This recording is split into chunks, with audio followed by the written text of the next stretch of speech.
left halls. You can hear me all right, everybody? Yep.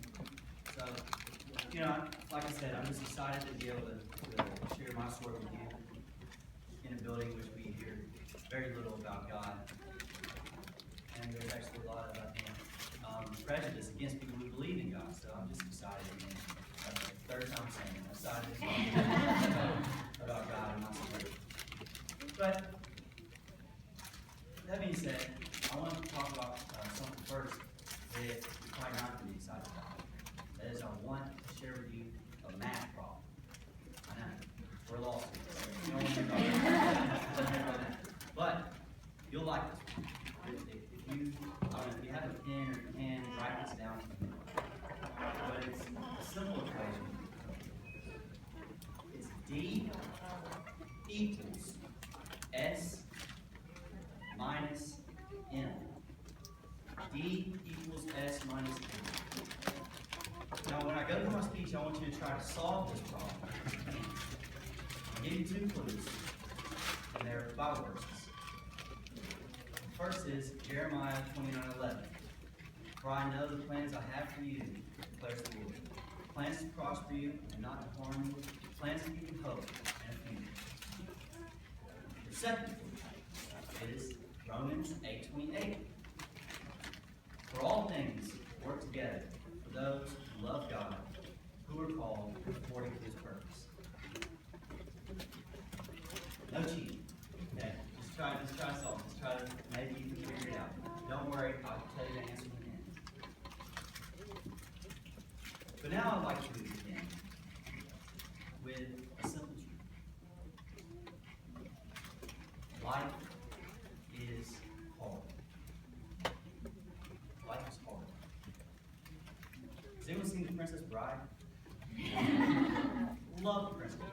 Great. It's probably one of my favorite movies because it's got everything. And now I sound like an old man at the end of the movies. Action, romance, comedy, it's got it all. Okay, that movie's got it all. But anyway, the point is, someone in The Princess Bride could like this. Life is pain. Anyone who tells you otherwise is either lying or selling you something. But even Jesus said, in this world you will have suffering. But be of good cheer, for I have overcome the world. The first time I read that verse, I was lying on my back in a hospital bed with a collapsed lung, a shattered shoulder blade, and my newly paralyzed body. It brought a tear in my eye, but I was comforted because I knew that if my Savior Jesus had overcome the world, then I could overcome any obstacles that I faced in the world. Ralph Waldo Emerson put it like this: they conquered who believed they can. And we're told by the Bible that Christians can overcome all things through Christ who strengthens them. Even mountains. You're facing a mountain right now. Man, in overcoming this mountain, whether or not you succeed is up to you. You hold keys to your own success. If you're anything like me, you want to be successful. Okay? You want to be successful. All my life I've been driven to succeed. But I can say that I always felt like I understood the truth that I'm sharing with you right now. I can say that I always felt that I held the keys to my own success. Neither of my parents graduated college. So the idea of son, go to school, become a doctor or a lawyer were never instilled in me as a young man. And if that shocks you, I'm about to really shock you. Especially sitting here in a shirt and tie at a top 20 law school in front of my peers who are top students from all over the world. But here it comes. I was 13 years old the first time I went to jail. From there,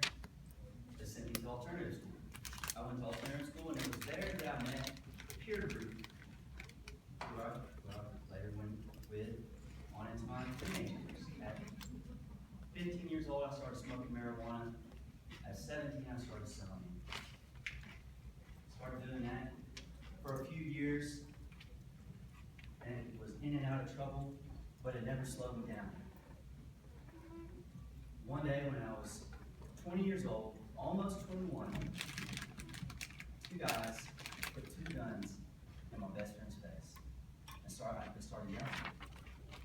And I knew that if I was going to save my friend's life, that I had to do something. My friend was going to get shot right in front of my eyes.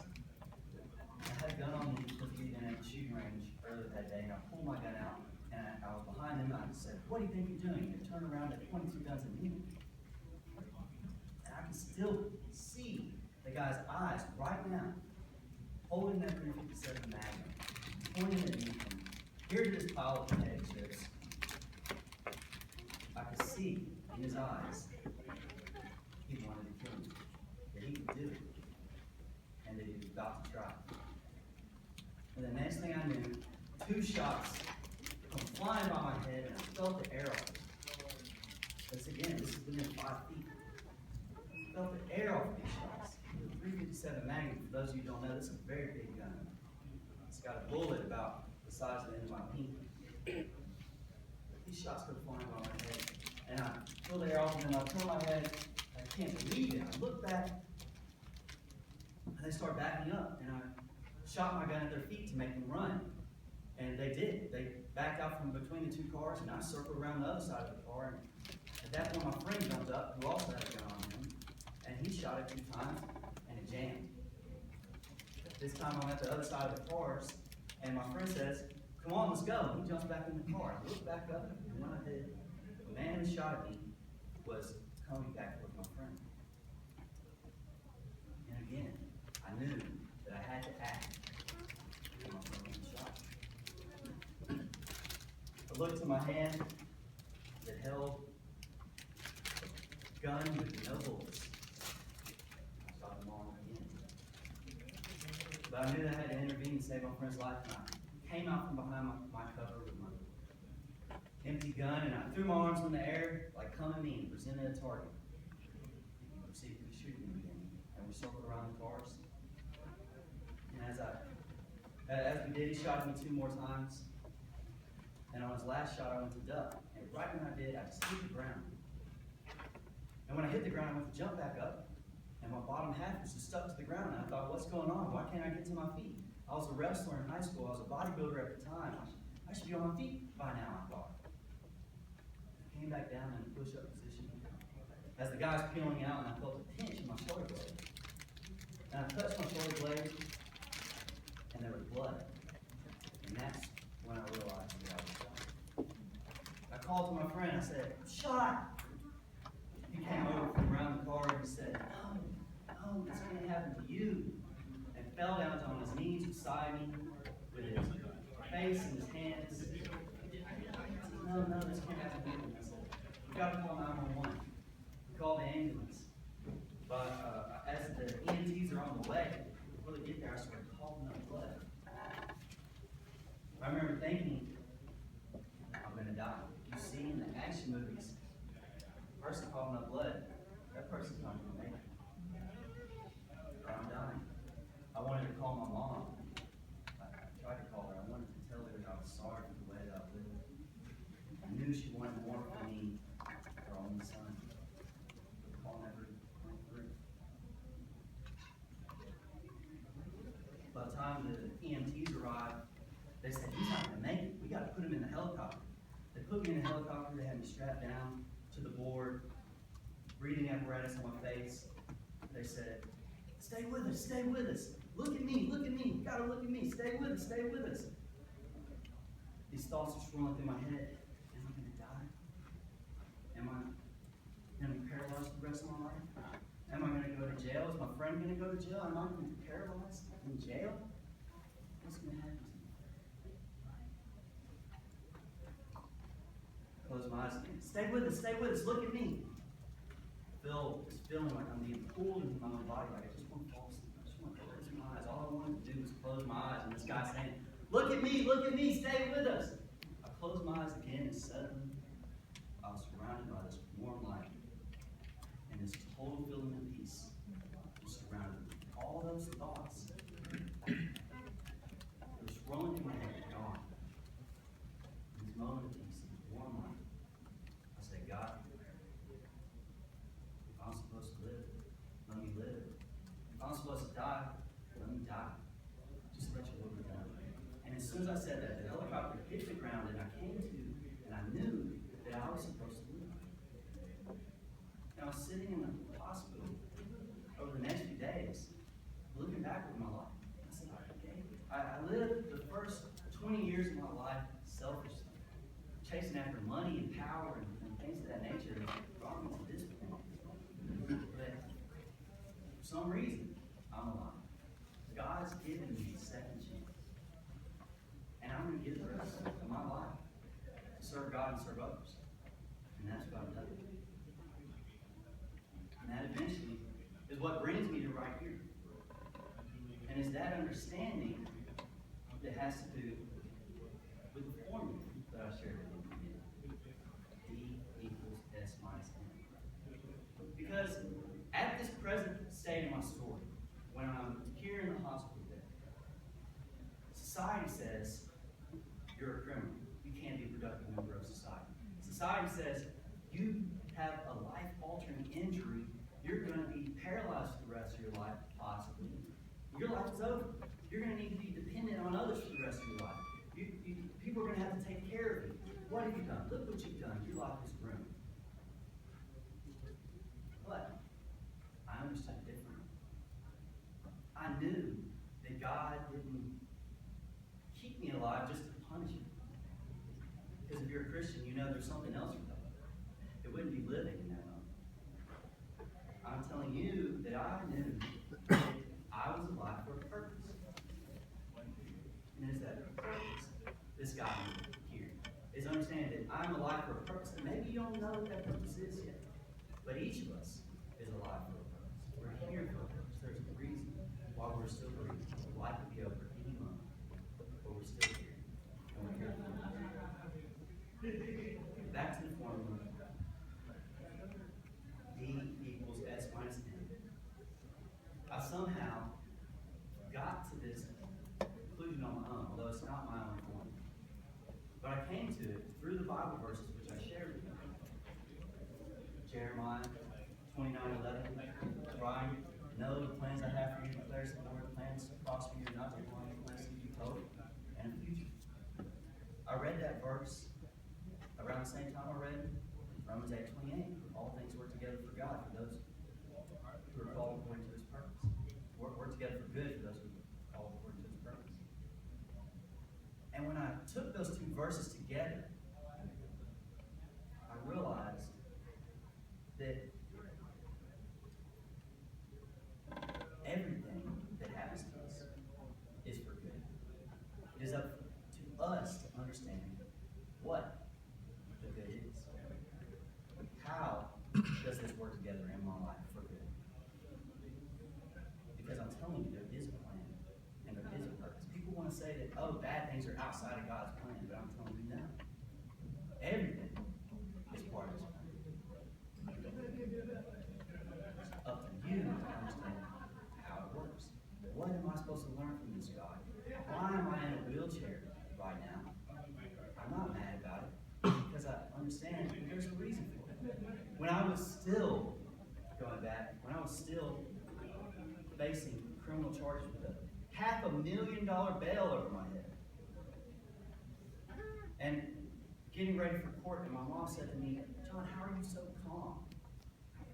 Why do you have so much peace? I said, Mom, I don't know.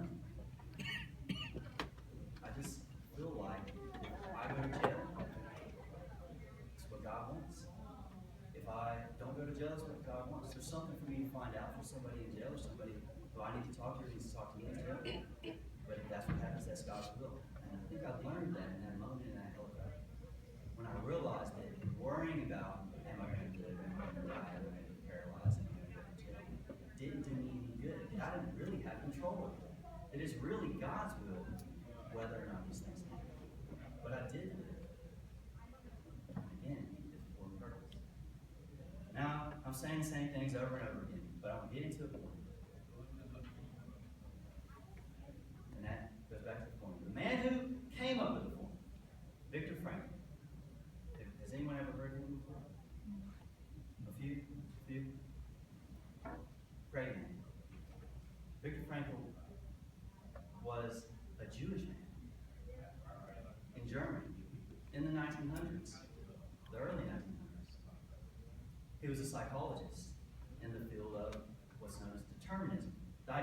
genes or either our environment determines who we are, how we think, what we do, what even our destiny is. It's all just based on those things. It's determined by outside factors, factors outside of our control.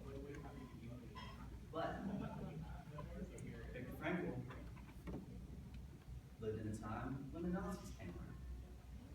And they took him, along with many other Jews and other people, and they took him into concentration camps. Viktor Frankl ended up in one of these places. One that I know you've heard of, Auschwitz. And in Auschwitz, Viktor Frankl looked about, and he realized that there were people in there who were surviving and made it out, but there were also people who just gave up. They just gave up life. They couldn't deal with the suffering. They were in despair. And they saw no better way but just to go ahead and die. They didn't want to live in this harsh environment. But he said the people who lived and made it through this, and he came to this conclusion himself, people who understood that there is meaning in everything. There's a reason for everything that happens to us. To the formula, D equals S minus M, despair. Wait, I'm sorry. Did anyone solve it yet? Probably not.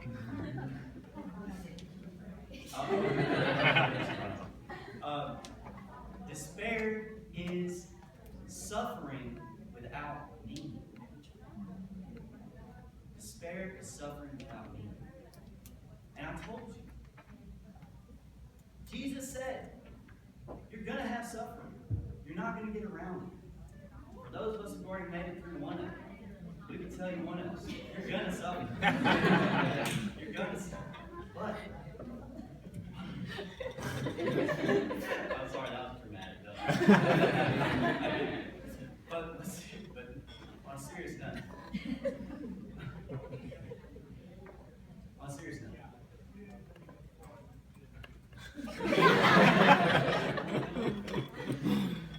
we're going to have something.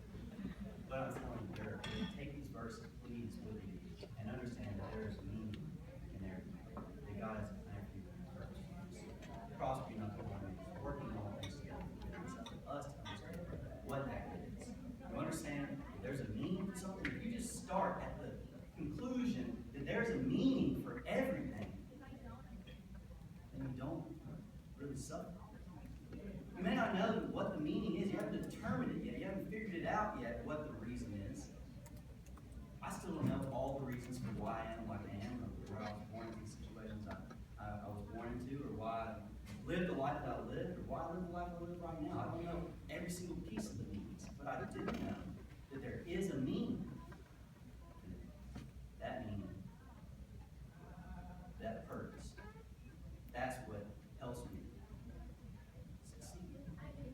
To avoid despair and to succeed.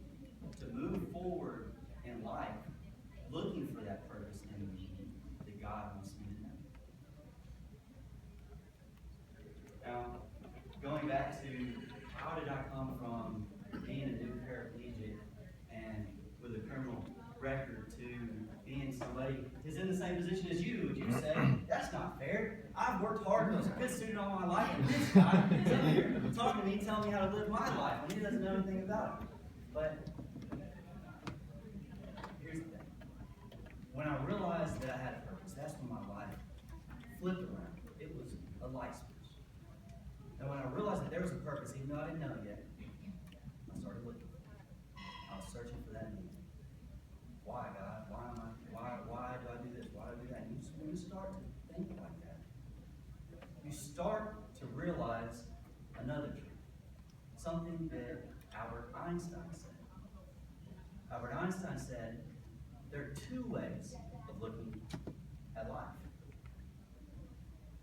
Either nothing is a miracle, or everything is a miracle. So I started looking for miracles. I started looking around and understanding there's divine meaning in all these things. What's the reason for that? Anyway, I get guided. One day, I was actually working on getting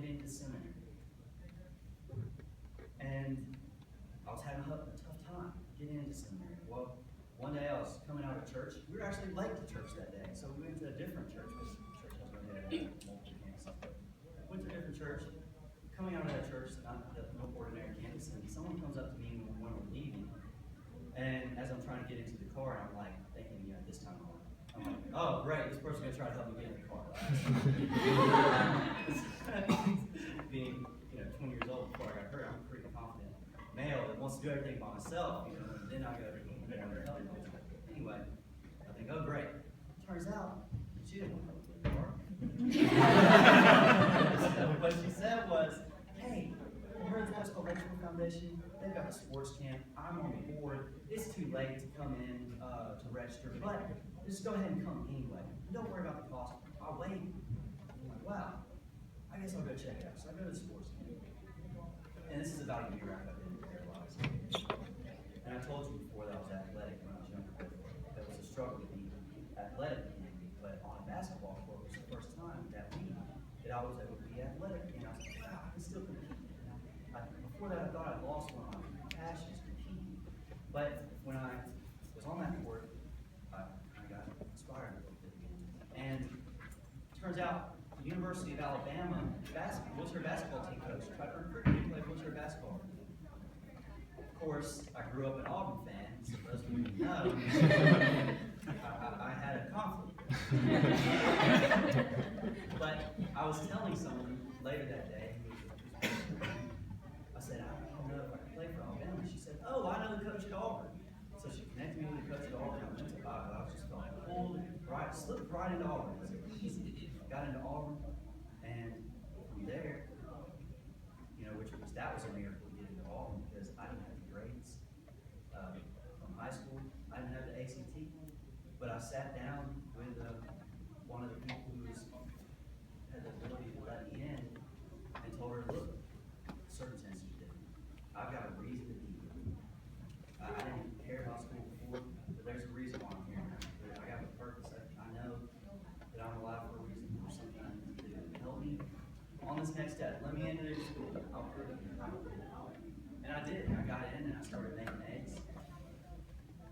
Started making dean's list after dean's list, getting honors societies, things of that nature. But take a step back. The first classes I took at Auburn was an English class. And in that class, she said, what's something you feel like is related to your career field that you feel like needs change? How would you change it? At that time, I was in social work. But I said, the justice system needs change. And we need to add more rehabilitation programs. So, after I wrote that paper, I just felt God put on my heart. This is what I need to do. So I need to figure out how to do that. I started taking steps to understand how to do that. I changed the psychology major. I was like, I gotta understand the psychology of change. But then I said, after a few courses, I was like, you know what? After all this, after 8 years of school, I'm just gonna be a psychologist, and that hasn't changed much yet. I just be talking to one person at a time. And I said, really, if I want to make big change, you got to be involved in government. So I started studying political science. And as I studied political science more and more, I realized the real people who can make change in our government are the lawyers. So I said, I got to get a law degree. I got to get into the top U law school. And I started working with that. And I was just moving towards that. And I got into Emory. And here I am now. But there's more. Because the next step, one thing is I started a nonprofit supporting the community. One day, I'd like to be governor of the state and work from that position to be able to promote the change that I feel like we need in our system. But each of you has your own purpose. Each of you has a meaning in your life. And all the challenges that you go through and all the obstacles you face are for a reason. And I plead with you today that you would just search your heart for that meaning, for the reason, for the things that you go through, and every day, don't just dismiss them as bad. Instead, search for what do I need to learn from this God? What is the good for this God? What is going to do? Trust in Him, and I believe that will change your life. D equals S minus N. Don't despair. You will suffer, but there's meaning. There's meaning. And I want you to look at the world, the